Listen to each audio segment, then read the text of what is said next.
సంబంధించినటువంటి ఒక ఏదైతే మన మధ్యన ఉన్నటువంటి మత సామరస్యాన్ని కూడా చెడగొట్టే ప్రయత్నం చేసింది ఆ రోజు కాంగ్రెస్ పార్టీ.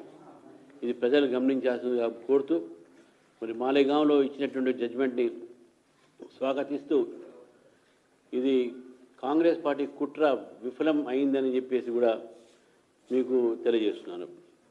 రెండోది, సుప్రీంకోర్టు ఈరోజు మన దగ్గర కొంతమంది బీఆర్ఎస్ పార్టీ ఎమ్మెల్యేలు కాంగ్రెస్ పార్టీలో చేరి ఇంకా కాంగ్రెస్ పార్టీ ఇప్పుడు సభ్యులుగానే కొనసాగిస్తూ మళ్ళీ వేరే ఎలక్షన్లో పోటీ చేసి ఈ ప్రయత్నం చేసిన భాగంగా ఇక్కడ హైకోర్టు నుంచి సుప్రీంకోర్టు దాకా పోయినటువంటి ఈ యొక్క డిఫెక్షన్ కేసులో, పార్టీ ఫిరాయింపుల కేసులో స్పీకర్కు 3 నెలల సుప్రీంకోర్టు ఇవ్వటం అనేది కూడా అది మంచి పరిణామం. ఈ యొక్క జడ్జిమెంట్ని కూడా మనం స్వాగతిస్తూ ఉన్నాం. దీంట్లో స్పీకరు తప్పకుండా 3 నెలల లోపల నిర్ణయం తీసుకోవాలి. ఎందుకంటే ఆ రోజు రాజీవ్ గాంధీ గారు ఈ యాంటీ డిఫెక్షన్ లాలో మార్పులు తీసుకొచ్చి 10th షెడ్యూల్లో కొన్ని మార్పులు తీసుకొచ్చిన విషయాన్ని అందరూ కూడా ఆ రోజు హర్షించారు. కానీ ఈ ఫిరాయింపుదల చట్టం అనేది ఈరోజు దాన్ని దుర్వినియోగం చేసుకొని చాలామంది పార్టీలు ఈ రకమైనటువంటి ఒక పనులు చేస్తున్నారు. తెలంగాణలో ముఖ్యంగా అటు బీఆర్ఎస్ ఆ పాపం చేసింది, ఇటు కాంగ్రెస్ ఆ పాపం చేస్తూ ఉంది. కాబట్టి ఈ యొక్క ఏ చట్టం ఉందో, ఈ యొక్క జడ్జిమెంట్ ఏది ఉందో దాన్ని భారతీయ జనతా పార్టీ దాన్ని స్వాగతిస్తూ ఉంది.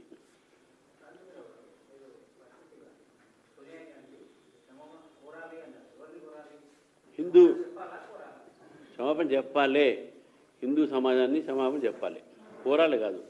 హిందూ సమాజానికి, హిందువులకు, దేశానికి, దేశ ప్రజలకు వారు క్షమాపణ చెప్పాలి.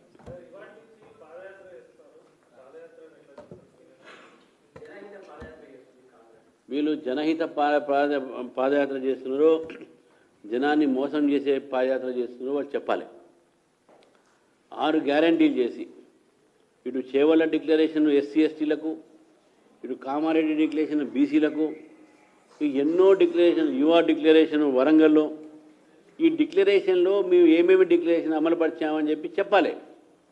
ఈ పాదయాత్ర చేస్తే సరే వాళ్ళ పార్టీ ప్రోగ్రామ్స్ వాళ్ళు ఎవరు చేస్తారు వేరే మాట, ఎన్ని కిలోమీటర్లు చేస్తారు, ఎక్కడెక్కడ చేస్తారు మాకు సంబంధం లేదు. కానీ వాళ్ళు పాదయాత్రలో జనం, తెలంగాణ జనం కోసము వీళ్ళు అధికారంలో వచ్చిన తర్వాత మేనిఫెస్టోలో పెట్టినటువంటి అంశాలు అయితే ఏంది, ఎలక్షన్స్ ముందు పెట్టినటువంటి ఒక డిక్లరేషన్స్ అయితే ఏంది, ఎంతవరకు పూర్తి చేశాము అనే దాని మీద శ్వేతపత్రం వాళ్ళు ఇచ్చిన తర్వాత వాళ్ళు పాదయాత్ర చేసే నైతిక హక్కు ఉంటుంది. లేకపోతే కాంగ్రెస్ పార్టీకు అసలు పాదయాత్ర కాదు, ప్రజల్లో పోయే నైతిక హక్కు లేనే లేదు.